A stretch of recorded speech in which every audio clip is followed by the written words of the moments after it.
Good evening, everyone. Welcome to the Two Old Heads. As usual, with myself and Mike Fennick.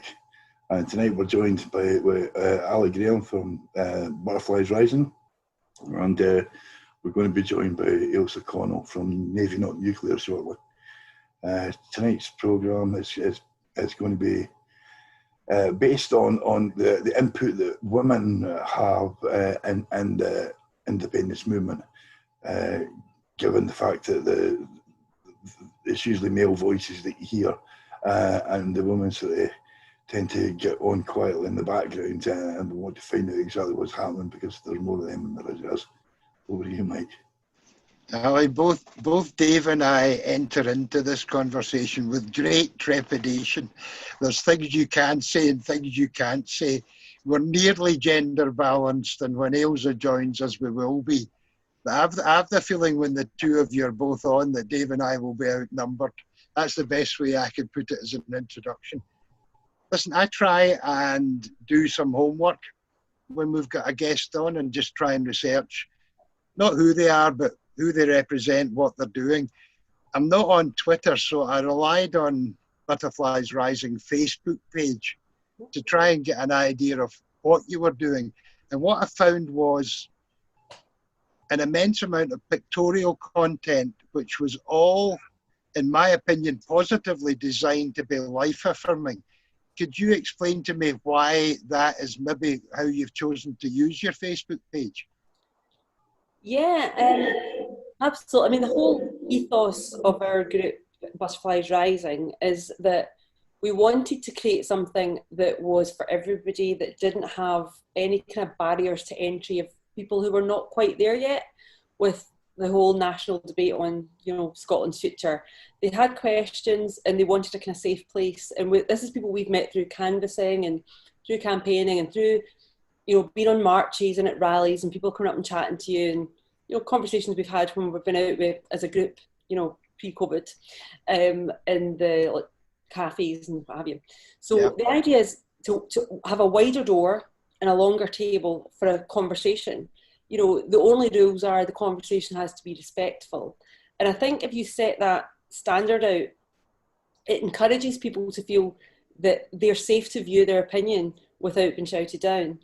And I think, women who want to come to I kind of use loosely all women group, because Butterflies Rising's Facebook page, the closed page, is a women's page because we were asked for that. There's, people felt maybe that in branch meetings of their member political party, although it is a apolitical group, there's people of all parties and none. But, they maybe felt that you kind of alluded to earlier on about kind of men's voices, that they maybe didn't feel comfortable or not yet confident enough to kind of speak up. And it was that idea of giving them that level of confidence by having a kind of safe space to practice, a kind of safe environment kind of thing. Yeah. But we have also got a Pals of Butterflies Rising group because we really want to try and make the conversation as inclusive as possible. So we've got a Pals of, which, is open to everybody, and, a lot of the content is replicated across both, but people know that if they want to, on the Butterflies only page and the closed page, that they feel that that's kind of their page and it's their space, and they're quite comfortable to air opinions. And there's some robust debates, but always respectfully done. We've had a number of meetings now. We only started the group in October actually for the Independence March in Edinburgh. That was our kind of first kind of launch, and it's already proved very popular. I mean, our Twitter page has got quite a lot of followers and stuff now, and that seems to be growing daily. And I think the more you interact with people, the more you realise there's a big appetite for a kind of grown-up conversation, but also that there's no, I mean, we talked, I know briefly before we kind of come on here, about the kind of Twitter and its reputation, or Facebook and its reputation. They're only tools. It's just what people do with them. And I think if you set out really clearly what the kind of rules of the engagement are, most people will follow it. And if they know that, if you don't, you're out. That's the kind of rules of our Facebook page. We've got rules of engagement to be a part of that. And if you don't follow it, we respectfully ask you that this is maybe not the place for you, because, we've got a kind of protection of the kind of members So there. what you've got is a place of comfort, if you like, where people can come in and start engaging. Yeah, but I mean, comfort, you know, we're not beyond, you know, very robust debate. I mean, there's a lot Okay. of very intelligent, you know, women are in the group who want to, you know, have that place to know they can finish a sentence without being closed down. And I think that's maybe what I was going to try and raise today. I've been reading this book, Three Women, which is fantastic. And I went to a 5:15 talk with the author last week, I think it was, the week before. And she said, you know, when she looked at interviewing people, you know, what she's discovered is there's a very different style for women that couldn't probably have been done by a man. And this is obviously stereotyping a bit, but women tend to listen more and talk less over people. You know, the men will ask a question back. This is just from this author. Yeah, so yeah. I think maybe there's something in that, and there's something that Leslie Riddick said at a meeting a long time ago. I was saying we've got 2 ears in one mouth. We should use them in that ratio, and I think that's really important across the board. That Guilty. well, too, me too. But we can all be passionate about stuff, which is great. But if we don't listen, we'll lose a good bit of the debate, because consensus is really important. And, you know, if you get behind something as a consensus, it might not be the thing that was your preferred option. But as long as people feel that there's been a kind of democratic process, most people can get behind that. And I think this is something that there needs to be a lot of learning on quite quickly if we want to build a better nation for Scotland, that we really need to listen to all voices. And people, you know, it's very easy to go like the kind of sharks and the jets, like, you know, A against B, whatever. But it's not really helpful, because we all live here and we really all have to learn to listen and disagree in a more respectful way, so that we can try and at least find that common ground, you know, the centre of the Venn diagram that we agree on. And then once we've got that, and, you know, we've built a relationship there, we can work outwards. And, you know, the other thing on that was, and I think, again, this quoting Leslie, is, you know, we were in a UK context, she was saying the UK, I'm pretty sure this was Leslie, UK make deals where the rest of the world do relationships. And I do think, in my experience, women do relationships pretty well. You know, that they'll try and build that kind of connection and that kind of safe ground before they start getting into something that's maybe potentially more contentious. So that once you get to the contentious subject, you've already set the ground rules of the rules of the debate. I was doing a post on, it's a small Facebook page I run, and someone asked me a question which I tried to respond to. It's about the covenant and what happens thereafter. And the bit I want to draw out, and it fits in with what you're saying, is that at the moment, what we're watching, and I think quite historically, is the last days of another empire, which is the UK. They haven't come to grips with that yet, but I think that's part of what Scotland is recognising. Sorry, things have moved on. And the point I was making was that the UK have everything to lose at the moment, even how they imagine themselves as being, whereas Scotland has got everything to gain. But we've got to be, to try and follow on your point, we've got to be very careful how we reach a consensus on what it is we're trying to do. Earlier on, before we started recording, you and I agreed on something, is that it can't just be changing a nameplate on something. It's got to be a radical transformation of what we want Scotland to be. Exactly. And, you know, we shouldn't be limited in our ambition by what we see in the UK structures. You know, there's lots of conversations going on just now, and it's really quite, you know, energizing when you speak to other people that have got very similar ideas of, but why do we do that? And it's a bit like the child's question. We used to call it the power of the idiot question in meetings, but it's but why? Because most people in the room go, I don't know, because we've always done it like that. And it's like, you know, I'm very much involved with community politics or community engagement and stuff. And, you know, that has come to the absolute fore during COVID across the country. Yeah. And if we don't grab that with both hands and understand not just what people have done, but why people have done it, we've really missed a trick. because that is real democratic empowerment of people to say, actually, there's a problem. How do we solve this? We don't need to. I'm trying to avoid some of the things that Dave knows I'm trying to do at the moment, because I want this to be the guests on the show having their say.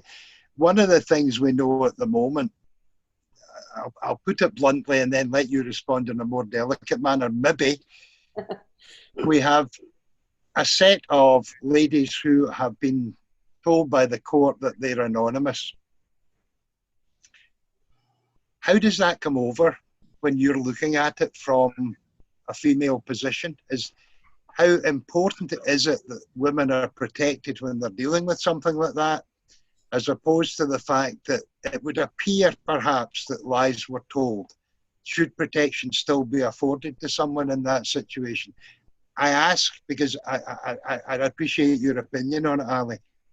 I mean, to be honest, I'm not really going to respond to that from a woman's point of view, but more from a legal point of view, that I don't understand why there should be consistency. I think most people respond to consistency of how people are dealt with.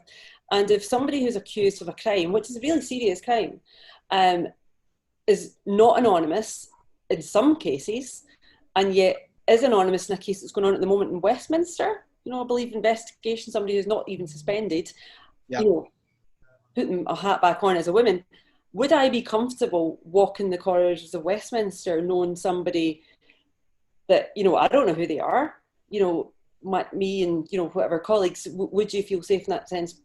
No, but there just doesn't seem to be any consistency. Now, once allegations have gone through the court procedure and have been, you know, the accused has been found not guilty, you know, one case of not proven, which in Scotland is in essence the same effect, there's not evidence to convict, that we then don't know who these people are, which I couldn't get my head around. I've never seen that happening before, because I have seen people been taken to court before for false accusations, you know, that, which it's really difficult, because the big picture is, does this put people off? I mean, it's a very serious, you know, allegations, and, you know, it can happen, I guess it can happen to anybody, and how would you feel if you were in that position? So I can pull it back to, it's the consistency that really worries me. And from what I'm now hearing, there's something on this evening. Yeah, I don't get, if you want to be anonymous, why would you do that? I don't get that. Yeah, if you want to be anonymous, what's your reasons for wanting to be anonymous? And if that's to encourage people to come forward. I'm going to let Dave rampage in a second, but before he does, just quickly, the conclusion I came to is that the judge should be in charge of what takes place in a court. So she has the right to decide whether something should be, or someone should be made anonymous. But she should take an opinion from the jury, because the jury are the peers of the people who have decided that someone is guilty, not proven. And they've done that on the basis of listening to everything. So I would have thought that the judge should perhaps ask the jury for an opinion on whether anonymity should be granted. Now, ignoring the current case completely when I say this, if someone challenges someone in court and it turns out that everything, absolutely everything they have said is a complete lie, a complete fabrication, there's not a shred of truth in anything, yet they've run the risk of sending someone to prison, I don't think for a second that person should be granted anonymity. I think we should know exactly what is going on. That's just a personal opinion, because it just strikes me as peculiar, and I'm avoiding the current case completely when I say that you can be granted anonymity even though you've lied all the way through the thing. I mean, anonymity in perpetuity seems very unusual. To say that, you know, even after you've come through the legal process and come out the other side of it, and the conviction wasn't made, and, you know, I guess even at a real stretch, if that was, I don't know the details. I can't see the rationale for that. There must, and because the rationale is not transparent, how do you know whether that applies to other cases? Because this really affects how people go on beyond here for cases like this. Does this mean that you have, you know, anonymity. If you can say, accuse anybody of anything and you can be anonymous. Like that's why I asked the question in but that way. Yeah, this is where I think it's Mr. Llewellyn, the stage is yours. Well, basically, there is no law that actually protects, that gives an alleged victim anonymity. It's a custom. It's not a law. There is no such law that gives them anonymity. But the courts all follow it as though it was. The problem is... create a precedent, so Dave? Pardon? Does that not create a precedent? So if this has been done in this case, could other people not? No, it's done in every case that's sex based, and the reason is that they do it is because they say that if they don't, people that have really been attacked or been assaulted will be afraid to come forward, and guilty people will get off. And I can understand that. I can understand that, but the person who is charged should not be identified until after he's been found guilty. And after he's been found innocent, there is no way that state broadcasting companies should be able to do hatchet jobs. And believe me, that's what's going to happen at 9 o'clock tonight.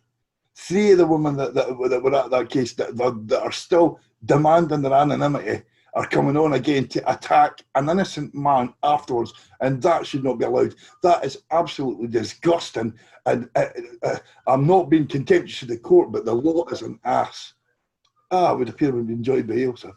And we've been joined by Ailsa Connell from the Navy Not Nuclear. Hi, Ailsa. Hi, Ailsa.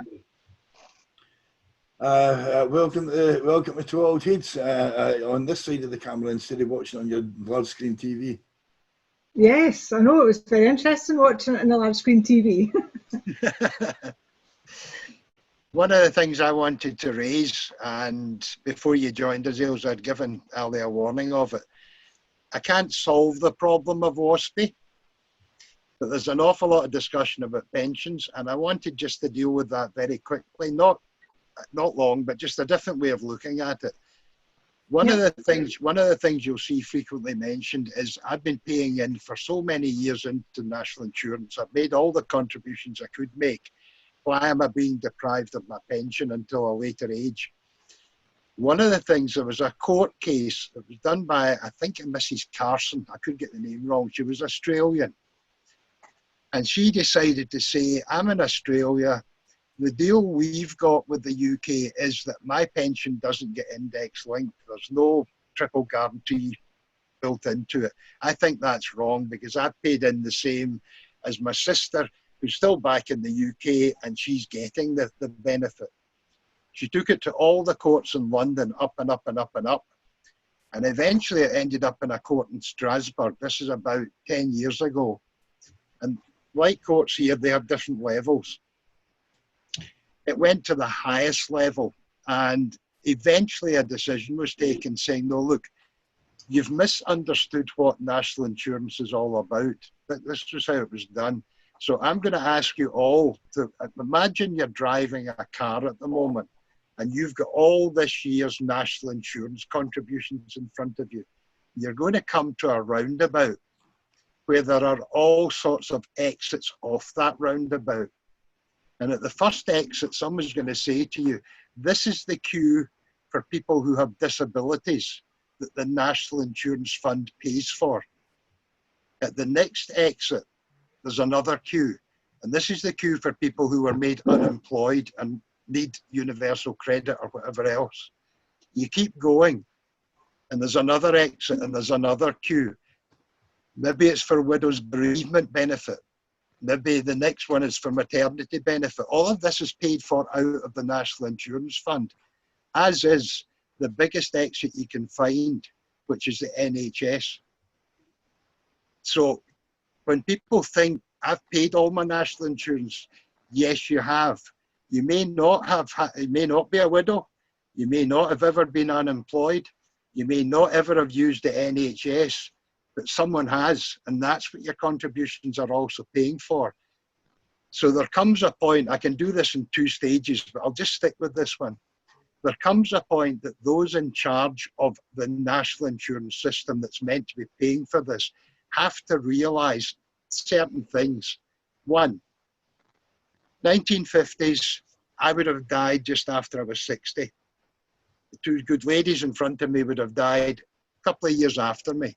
So when someone was planning how much money they needed for all the things I've just mentioned, they didn't have a long time to think about, but they should have noticed that people were beginning to live longer.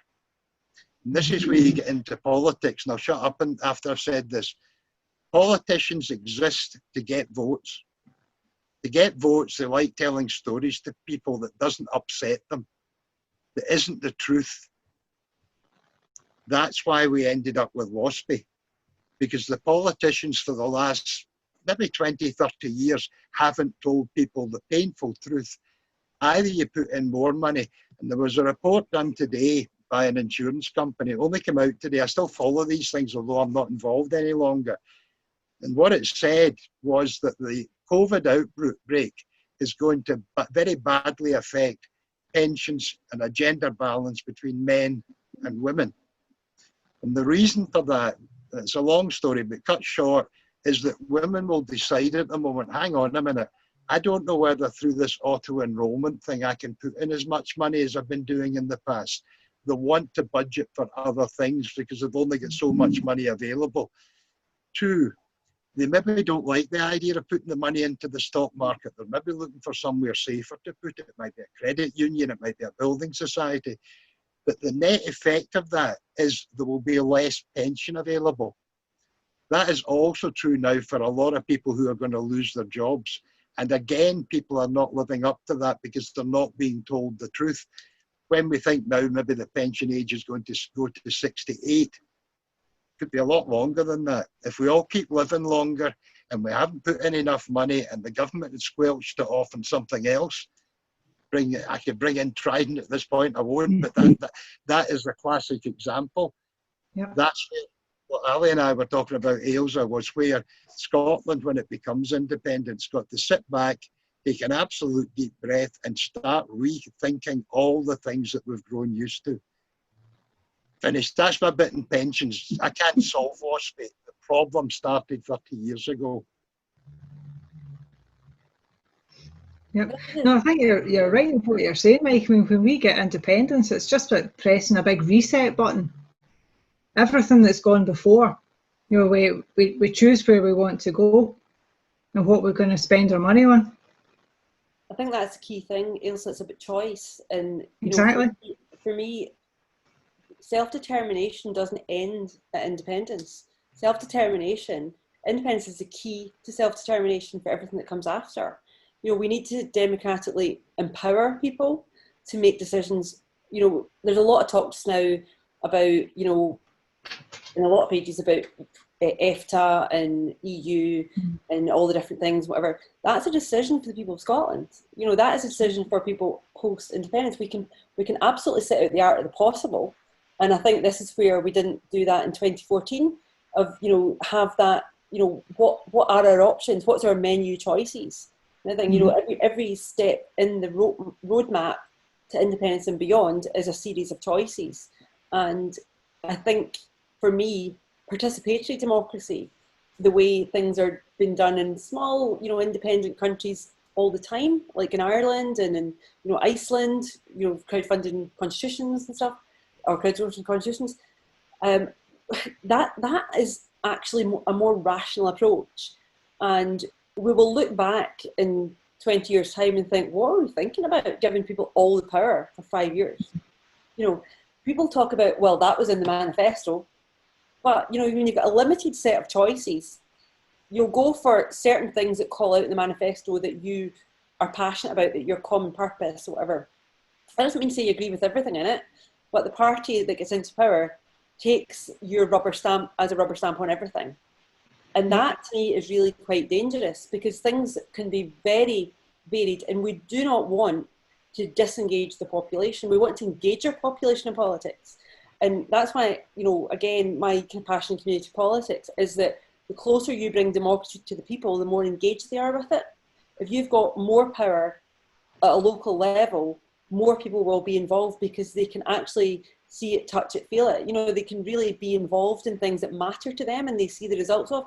For a lot of people, a national debate is just too far away. They feel disempowered. They've not got, you know, their voice is meaningless in it. And the more we engage people at a local level, the more likely they are to build confidence, to raise their heads at, you know, a regional, a national. It's a very, very good indicator of that. And I think there's a lot of people in Scotland are beginning to understand is the Martin Keating's Section 30 court order, where we had Kenny McCaskill on. I think it was Kenny Dave that said it, that someone said it anyway, that should have been the Scottish government that were going to court. It wasn't. Martin, God bless him, took it on board, risked everything, and had faith in the Scottish people and said, look, this is what it's going to cost. That is the truth of something that I always look for. Someone actually just said, look, this is going to cost £40,000. Now we need another £150,000. I'll take the risk, but would you please back me? And it's still going to go to court. And you then get Pete Wishart saying, I don't know whether this is a good idea. That is a perfect example of what you're talking about, Ali, where the people have got engaged. But exactly, but in a way, I'm not disagreeing about, you know, that the Scottish Government could maybe have gone down this road for whatever reason they didn't. But the fact Martin did it, like a normal citizen, is actually quite empowering to other people to go, wow, you did that. Oh, wow, look, people have got behind you. It must be amazingly, you know, empowering for Martin to think people who don't know him are actually putting money into his crowdfunder. So I think things like this, when you see small villages, like the ones buying the land off the Clue and, you know, Eggs, Community Council, whatever, that really gives people a lift. And it also gives people a understanding that, well, if they can do it, why can't we? You know, we've got very big kind of ambitions in our community council. Because we think, well, if we don't do it, who else is going to do it? Nobody's going to do it for us. You know, ask for forgiveness, not permission, kind of thing. But I think, interestingly, I think Pete's contribution has actually enhanced the crowdfunder quite a lot over the weekend. So, you know, no such thing as bad publicity and all that. So I think it's actually given it a boost. But I think the serious point is that, you know, the people empowerment thing is almost, you know, the bigger message in that why can't we do this? You know, you're seeing it to be it. You know what I mean? You're saying, well, we can do this for ourselves. We have to act self-determined if we want to be self-determined. I don't know if you noticed that this week they've reconvened the Citizens' Assembly. Oh no, I didn't. But I'm interested in that. 2 days ago. Basically, they were closed down for COVID, and they are now going back, and they've put a load of stuff on their website so that people can sort of go over what they've discussed already and where they're at on it. And I'm amazed how much they've got done. They've only got about 2 months to go before it's finished. Yeah. It would have been done by now already. Yeah. I mean, there's loads of things. I think I went to a lot of the stuff. I don't know whether you did, but the participatory democracy thing is something that I'm like really interested in. And I went to the sessions that Oliver Escobar did at Edinburgh University, and the most fascinating part was Louise, who was on the Irish Citizens' Assembly, who was there.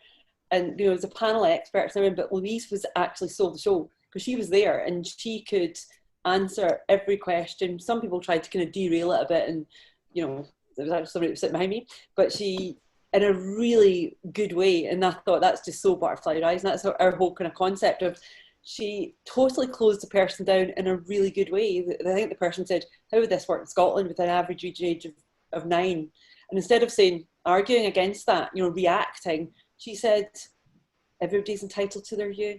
We had people there who can transcribe. We had people there who had accessibility issues. Some people had a tape recording of the materials. She did it so gently, and the woman just went, because, you know, it's basically saying, are you saying people with, you know, a low IQ aren't part of our society? Should they not be represented? Do they not have a voice? But she didn't say it like, just the way she said it was perfect. And I thought, we need more of that. You know, we need more of that robust, you know, debate, but really respectfully inclusive. Don't mention the MP for Stirling. Pardon? Don't mention the Mumbling. disabilities under the bus. That leads on to gender equality in politics. list votes, a whole area. How do you both feel about that? Ailsa, how do you feel about the fact that certain seats should have a Women need only. for women only as the next candidate? I don't agree with it. I think it's any discrimination is wrong, whether it's positive or negative. I can understand that there might be situations where you want to actively encourage maybe a minority group to take part, but I don't see why somebody should be getting a ticket just because they're underrepresented. By all means, encourage them through and kind of coach them into it, but not necessarily say we're blanking everybody out unless you fit this particular group and only you guys get a shot at it. I think obviously as a woman and I work in a male dominated environment, I would hate to think that I only got a job because I was a woman and not because I was the right person for the job. Completely agree with that, Ali? I completely agree, and it's actually another area that I really feel strongly about, because as a problem solver, I don't get what the problem is that they're trying to fix, because I think we could add new problems to this without, like members feeling, women members, including Ailsa and myself, feeling disengaged from the process, that we don't get choice. I've argued that, if you don't give people a choice, then you can't whip them into putting funds in, putting time and effort in. And the last thing you want to do is assume that that will happen right up to the last minute when it's not there, because that would be, crazy. Why would you do that? You really need to keep engaging people. And the other thing for me is it's all, to me, lacks transparency. I mean, my seat's an all-female list. If you, I'm a woman. Nobody's ever encouraged me into how you would do that. I went along to a kind of session but it wasn't about Holyrood. It was about council elections, which is 2022, which I thought was a bit odd considering the next election's Holyrood. But it doesn't feel that it's achieving the purpose. It feels tick box. That what happens if we get exactly 50-50 or 52, technically 52% are women, 52% of the MSPs are women, and the rest are men. So what happens if that, bear in mind the electorate have a choice. So all we can do is try to fudge it up to a point. But you also run the risk that the electorate go, why are you giving me a subset from your party? I don't know, I ain't keen on that. The electorate have a choice as well. So, it seems very internal until you think, actually, we don't control the electorate. We have to convince the electorate. And the best way to convince, as they also said, I wouldn't want to win or get a job based on the fact I was in a subset of candidates that had the advantage. I would want a really rich hustings, internal hustings, with as many candidates as possible to have a really rich, robust debate. And whoever, even if it wasn't my preferred candidate, I would go with a consensus if that was a democratic process, that somebody got picked, and you would get behind that, because that is kind of how democracy works. But are we coming from a time when women were denied the opportunity by men? Is that me showing my age? Because I know that certainly was the case if you went along to a political hustings. But I would. You might have a lady chairing the meeting, but every other candidate was a man. Is that just me showing my age? Well, if that's the case, as I also said before, that what steps are being done not just to encourage women into politics, but to keep them in politics, because the cases that I keep raising are Gail Ross and Aileen Campbell are stepping down. They didn't get in an all-female list. And nothing that's changed that's going to help keep people, particularly with caring responsibilities or from rural constituencies, from staying, valid, active. Aileen's in the cabinet, isn't she? She's the minister. So, what is the problem? It's a bigger problem. Representation, like you referenced the Citizens' Assembly, it's supposed to be a representative group of Scots. If you really want to look at that seriously, you need to actually do the serious work and not make it a tick box exercise, because to encourage people from across the spectrum that takes quite a lot of work, but that doesn't mean you shouldn't do that work. And it worries me that this is going to have a negative effect and put people off, because I know a lot. I've not actually met any women, including somebody who I happen to know is a candidate, who agrees with me that all femalists is not a good thing, and she's on one. So, you know, that's quite an interesting... Gail Ross is a perfect example for illustrating that problem of why you cannot have two people sharing that position if that is agreed. This is where, again, I come back to what you were talking about, Ali, that we should be opening our minds to possibilities, because she's got a heck of a distance to travel. If you've got a family, how much you should be deprived from that. And the weird example of that is Ruth Davidson, who said she was leaving because she was not spending enough time with her family. Now, maybe she doesn't like her family these days. I don't know. That's wrong. But family don't like her. Sorry, Dave. Maybe the family don't like her. Whatever. No, I think she'll have her seat. She'll be the Scottish Secretary in Leith. You know, that'll be the next anointment once she gets her. We'll have a small commute. But going back to one thing you were saying there, it's like this will be the last Parliament where this matters, because in the next Parliament they'll put through that GRA bill and they'll need to have 57 different kinds of genders to get their gender balance right. In which case there'll only be 2 women in the Parliament. I mean, gender balance isn't in itself representative of the society. You know, that's one factor. You know, they touched on having candidates from minorities, you know, like ethnicities. So how do you cut it? Do you say, well, you've got to be a woman and then you've got to be, you know, from a particular minority, and then someone else says, well, what about us? And it all feels very finger in the dike. You know, you close one hole and another one opens. So I work on the basis no one have a big conversation. And I think no one who wants to put themselves forward should be denied the opportunity of people listening to them and selecting them, whatever the criteria is. I mean, I don't understand the timing of this, and I mean this genuinely. I don't understand the timing of this, because we were told at our general election hustings and everything that I'm in Stirling, that this would be the last MP in Stirling. So that assumes we will not be fighting a general election in 2024. So the people we've got at the moment who will be there until 2024 unless independence happens beforehand, which we all sincerely hope, that means that this group of, you know, exceptionally talented and experienced politicians aren't available to the people of Scotland until 2026, which is the next holiday election.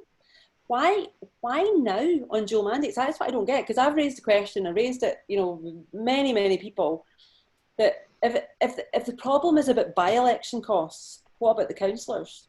Exactly. Because, you know, you've got 400 plus councillors, you know, they could all, you know, Six of them are running you know, so them that were on the NEC.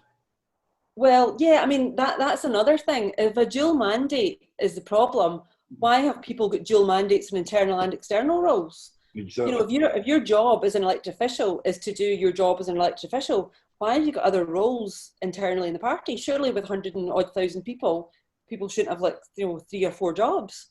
You know, we've got a big constituency and we've got major problems at the moment, you know, seriously bad problems. And as everybody has in Scotland, trying to cope with the pandemic and the economic fallout of that, we need people to have full focus on the key things there and not be doing all this extracurricular stuff. Because, you know, I remember, you know, the opposition went after Dr. Philippa, who's a breast cancer surgeon, for helping out at her hospital. And it's like, wait a minute, surely rational thought must come into this at some point. She's doing something necessary and good, and yet you've got other people who are like executive directors and whatever.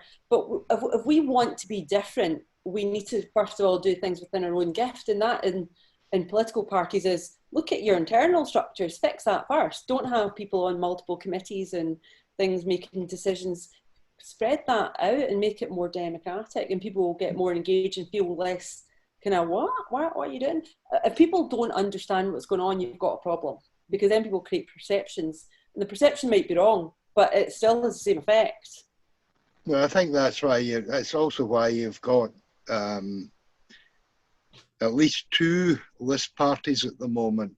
ISP and the Alliance for Independence is coming from frustration, not just at the lack of let's say, a Section 30 request and a promise of a referendum in autumn of this year, but just a general sense of the direction not being up to speed in the right direction. And that pervades, I think, an awful lot. It's why I've never been a member of a political party, because I always worry as soon as anyone builds a structure which looks like a pyramid. Goes back to your point about how low can you get the representation. And that, to me, is the problem at the moment, is that people have been given expectations of things happening, and separating COVID out from it, I can understand why that has interfered with things. But it there are other people in the hierarchy of the Scottish National Party and in the government who are not trying to deal with COVID in a television broadcast day after day after day. Mm-hmm. There are people specifically who are there, who are meant to be doing everything they can to push forward the independence cause. And yet there's a complete blank in that. And that is why a lot of people are frustrated at the moment. It's why other things are happening. I agree with what you're saying about the COVID thing, but look, for me, COVID is a major incident, right? And instant management has to run in parallel with problem solving. Now, managing us through the incident, or in bank terminology, it's like you run the bank, you change the bank. They are two separate streams, they run in parallel. So instant management, managing a major incident through the country, through a pandemic. But in parallel, we have to be looking at the root cause of a lot of the problems that Kate Forbes has come up against. We don't have borrowing, that we don't have it within our gift to actually close our borders when we need to. And these things need to be part of the same conversation. We need to, as you say, not have everybody, like a football thing, everybody running after the same ball. You have to have your defence, the instant manager side, but also have your midfield and your forwards actually looking at what we're trying to do to progress forward, so that when another incident that's not in our control happens, we're actually better positioned. Absolutely, absolutely. Which takes us on to Navy, not nuclear. Does it? Last week, everybody got a bit of a shock when the explosion happened in Lebanon. Yes. And I saw it at the time, and I thought, Jesus, that's nuclear. The Israelis have nuked them. I really thought they hit them with a tactical strike. But when you saw that shockwave coming across, it was just like, oh. And of course, it brought everything up about what we've actually got sitting across on the West Coast. And I'm not even necessarily talking about a nuclear strike, which would probably take out half the country. Well, probably take out the whole country, because there's 200 of the things.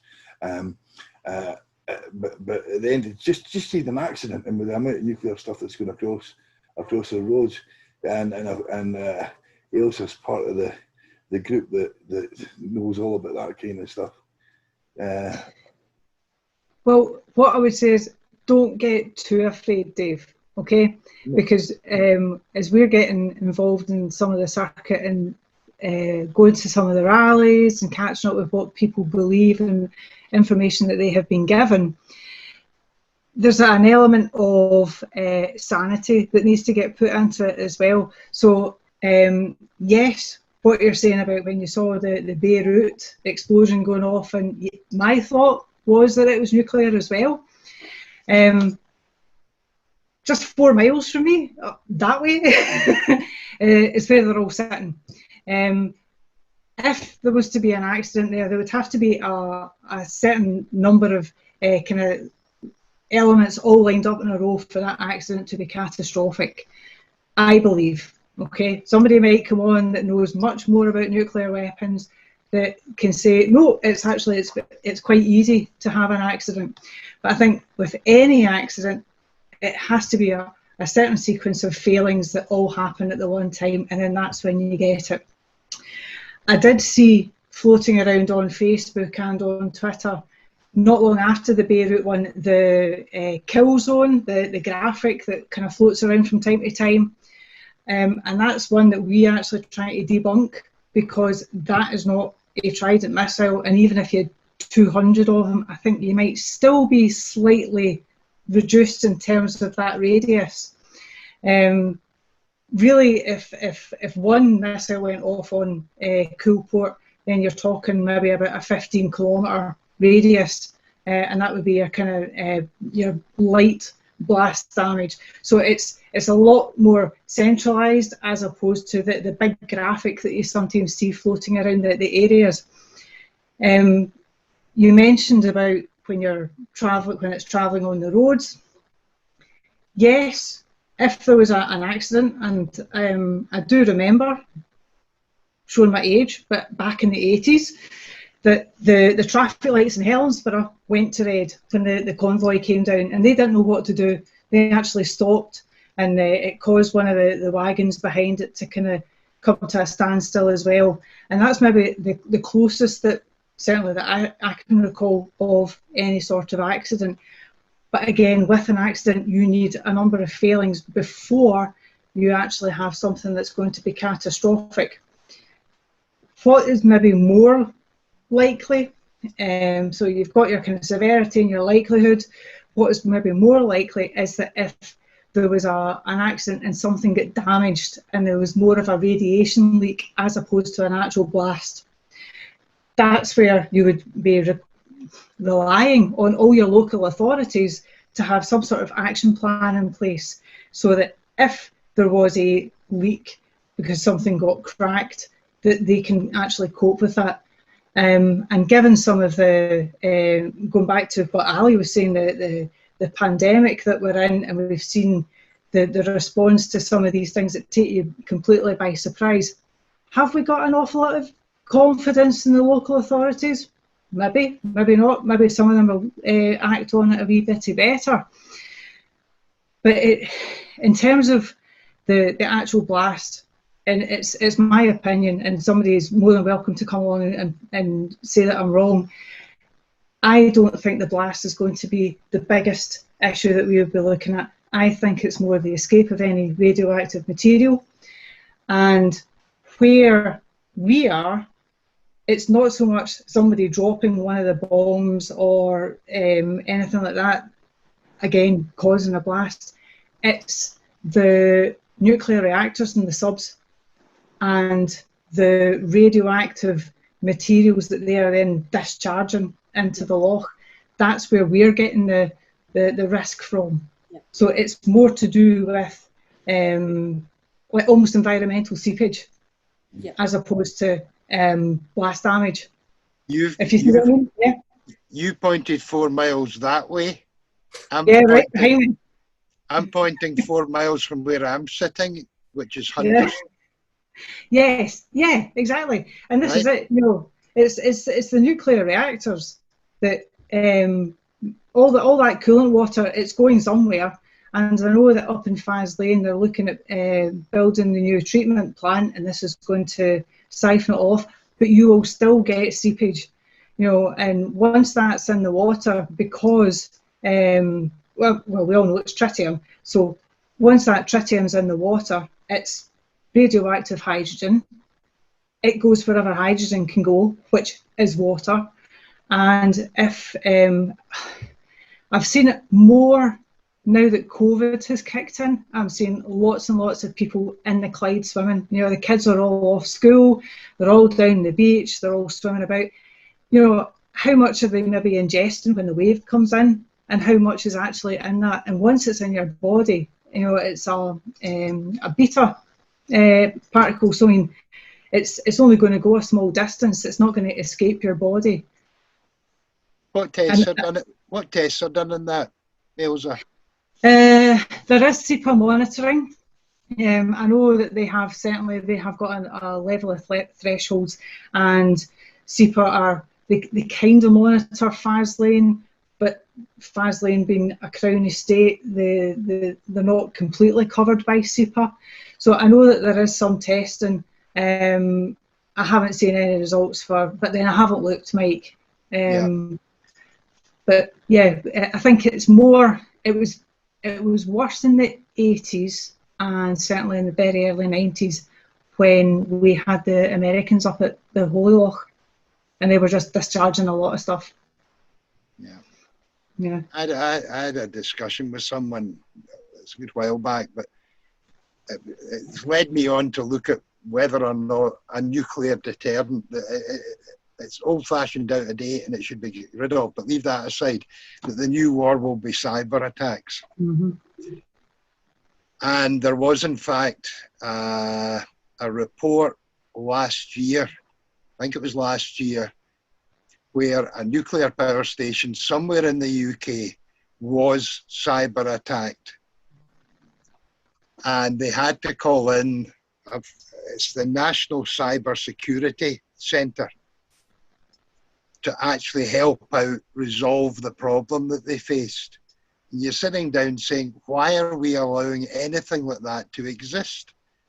If Scotland this month was capable from wind energy of providing all the electricity we need, why are we thinking of anything nuclear? That's where I start from. There was a time, again, it's to do with politicians telling the truth or even understanding the truth. There was a time when perhaps it was tempting to look at this source of energy as being a positive thing. You then have to ask the question, well, it's positive for us just now, but how many millions of years down the road is someone going to have to solve the problems we've created? I'll shut up. No, I mean, just what you're saying about the cyber attacks, I mean, that's actually, it hadn't dawned on me. What if there's a cyber attack on one of the power stations and they start messing around with the control rods, and before you know it, you've got Chernobyl? Well, see that? See when you're talking, I've got a hard drive here that I got a virus on it like 8 years ago. And the virus is called Stuxnet, and I can't attach it to anything because the minute it goes on, it destroys your machine. It attaches a botnet, and this was developed by the Americans and the Israelis to bring down the Iranian nuclear thing by doing exactly what you're talking about, going for the fuel rods, and it basically they set back the Iranian nuclear thing by 4 or 5 years. But the Americans didn't want to release it, and the Israelis did it anyway. And I didn't know what this virus was because it got into my machine and it automatically contacts you all these other things, and you end up getting all this stuff going on. Your webcam starts going on. There's all sorts of nonsense. But this thing, a message. It was embedded in the PLC controllers. So basically, but I've got an original copy of that, and it was developed to actually cause a nuclear action, and you didn't have to actually have internet. It could do it without being attached to the internet, and it was absolutely nuts. And it developed a thing called Flame after that. So I mean, and it was a state weapon basically. Right. Right. I mean, that's it. I mean, the two of you have touched on it. I mean, nuclear weapons are so out of date because they're not solving anything right now. They're not protecting anybody from anything. You know, if you go all the way back to when you had 9/11, so you've got the terrorism from there. You can get eco-terrorism, you're getting cyber terrorism, and these weapons they're pointless. They're not doing anything. So from a financial and a moral perspective, it's why have we got them? And then you've got, well, to ship them round the world and have this permanent deterrent at sea, you're polluting the oceans. It's just madness. In the Security Council. Sorry, Ali. I was just going to say, it's ironic that, you know, the thing they did in 2016 in the UK showed that a pandemic was the number one risk. A pandemic was the number one risk.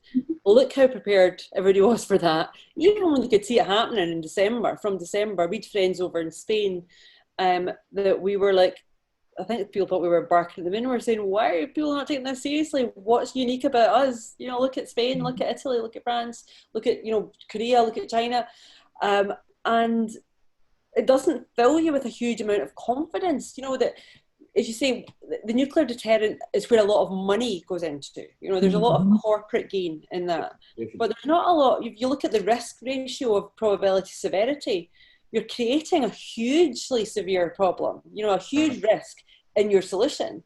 You know, and back to the energy side of it, I had this conversation with somebody in 2014, the referendum, and they were kind of rhyming out the line about, oh, I think we need a mixed bag of energy options, whatever, including nuclear. And I just said, just to be clear, if we were starting a blank bit of paper for an energy solution, and we were looking at the criteria that made the best solution, like a decision analysis, having a legacy of a half-life of hundreds of thousands of years probably would rule nuclear off the table, particularly if you have alternatives that are, you know, renewable, sustainable. You know, we're always going to have tides, we're always going to have wind, you know, up here.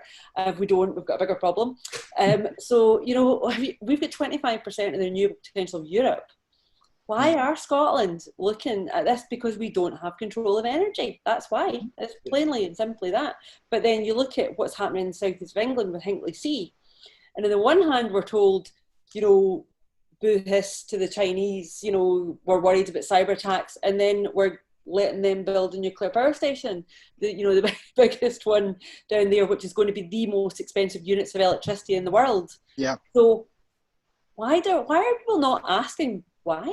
It's back to the vestiges of empire that's in the minds of a lot of people in the south of England, where you have, as I understand it now, the UK, I think Britain had the largest fleet in the world at one stage.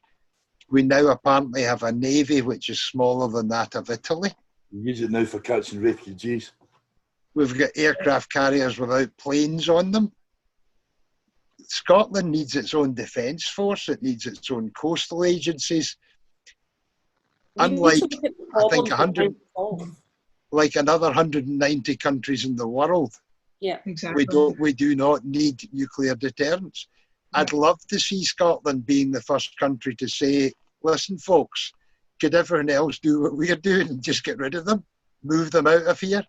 Sink them? Do whatever you can. You tell me what you do with them, Ailsa. I know there's 20 sitting across the east coast that were meant to be dismantled and are still there.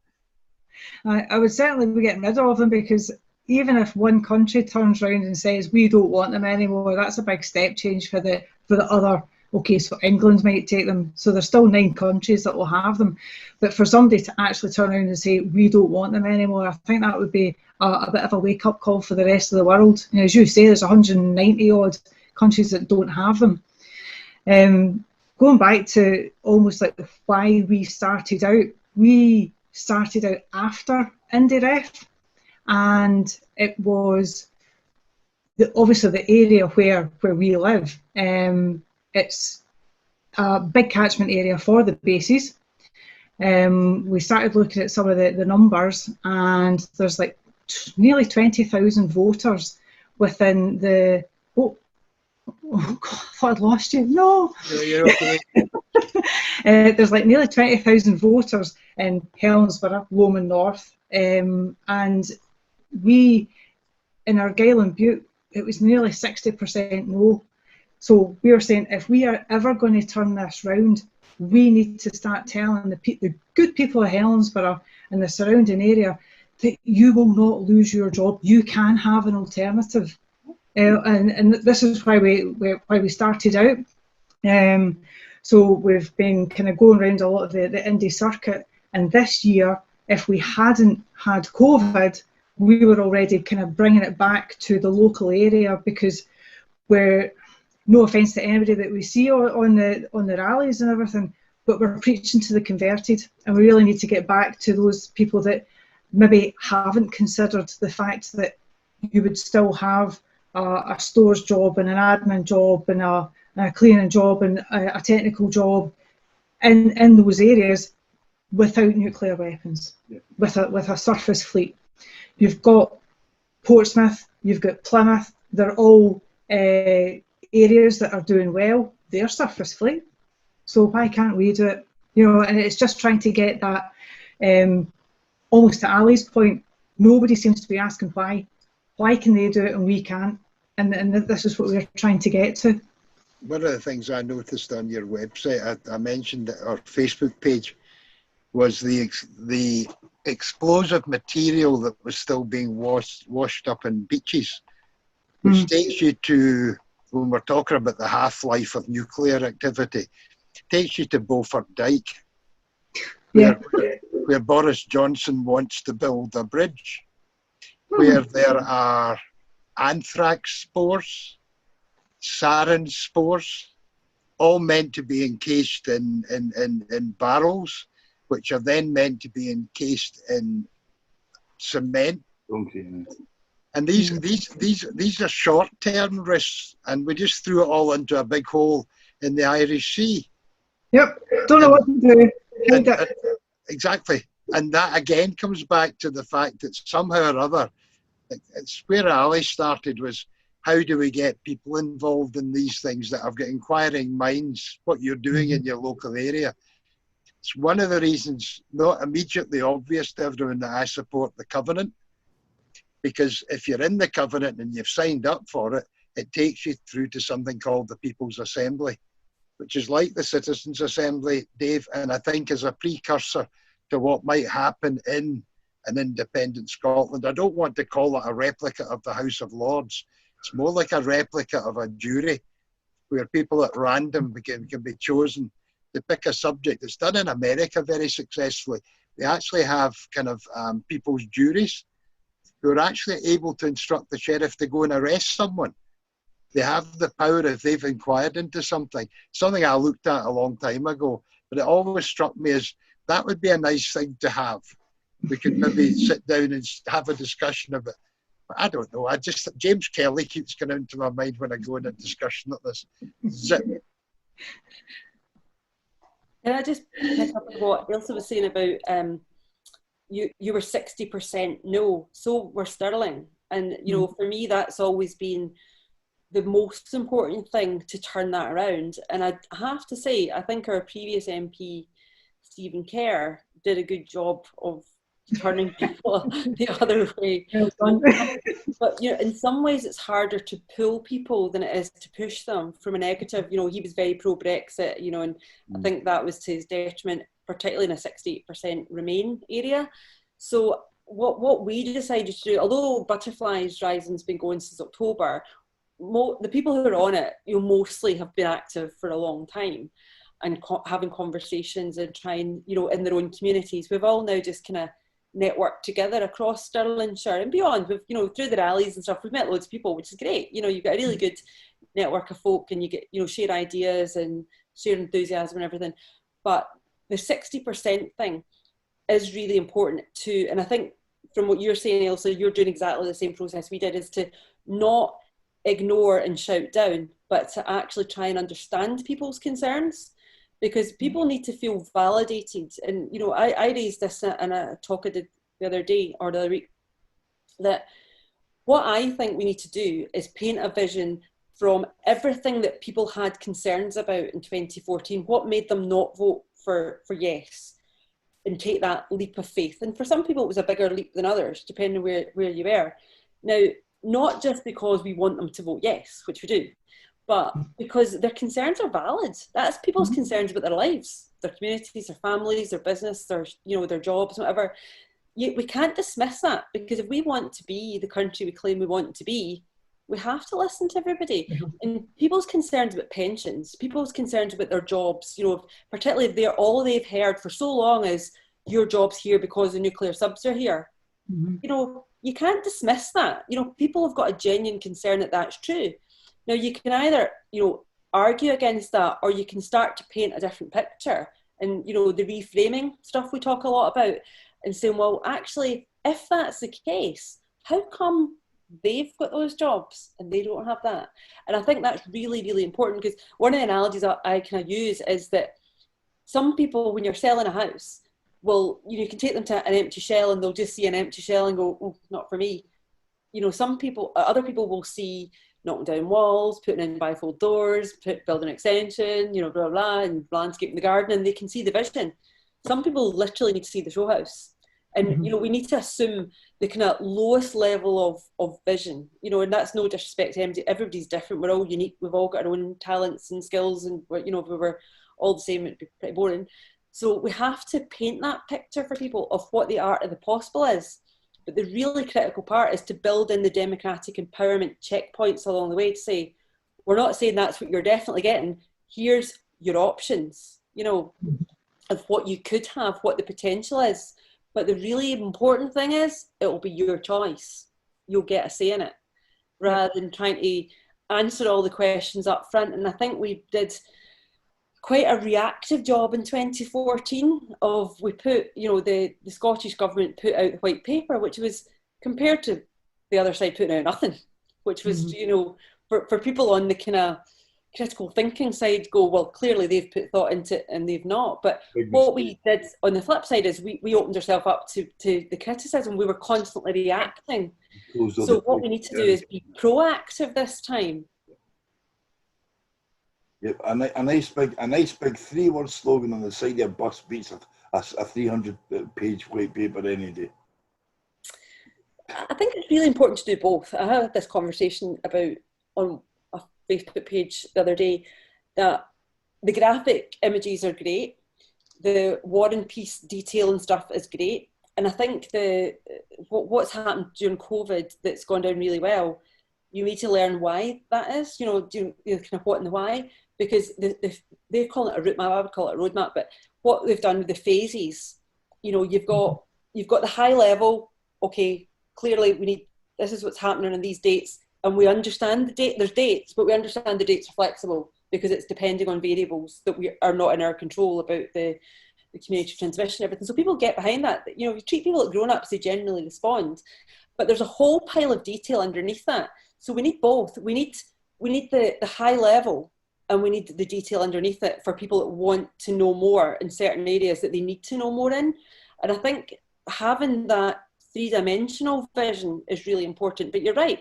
And the thing I always think we absolutely missed a trick on in 2014 is we didn't use Taking Back Control, which is actually a really good slogan, but it's now totally tarnished because they used it for Brexit. But they put a huge amount of money into this, you know, like focus groups and what lands and whatever. But simple messages are something that people can understand as long as there's a robust detail underneath it. We've got the new one though, Let's Get Going. That was an absolute peach. I wish they would. Come out with the perfect slogan for Scotland. It's the only decent thing we've ever done for Scotland. Anyway, ladies, it's been absolutely great having you on. And I tell you, I've been sitting here the night time. I don't agree with that. I don't agree with that. I don't agree with that. But be nice to yous. And you see, and honestly, that's why we got yous on. Because basically for me, I would kick them over the board and say, if you're so happy with your, away you go. And it's not, because at the end of the day, it does the work with everyone. But there's a lot of different battles to get fought in a lot of different places. So a lot of different discussions to have in different places. So anyway. You also nearly kept me under control. Sorry, I rabbit on a bit. I considering it was supposed to be like to let the woman talk later. You've done a good job of taking over again. I want to drop a teaser in, Dave, if I may. Right. You and I know that on Saturday, yes, there's going to be a meeting. I'm not going to say where, and I'm not saying who's taking part in it, but I do know I'll be driving a fair distance, and I'll then be doing a live stream to everyone that watches this on Saturday this week, around about 12 o'clock, and I promise I'll do the camera horizontal so it's not bending anyone's neck. There's going to be an event take place. You do not want to miss it. I promise you, you do not want to miss it. That's me. Thank you, ladies. Yeah, I'd like to thank you, Mike. Thank you, Dave. Thanks very much, guys. Nice to meet Ailsa. And you. Excellent. Thanks very much. Talk to you later.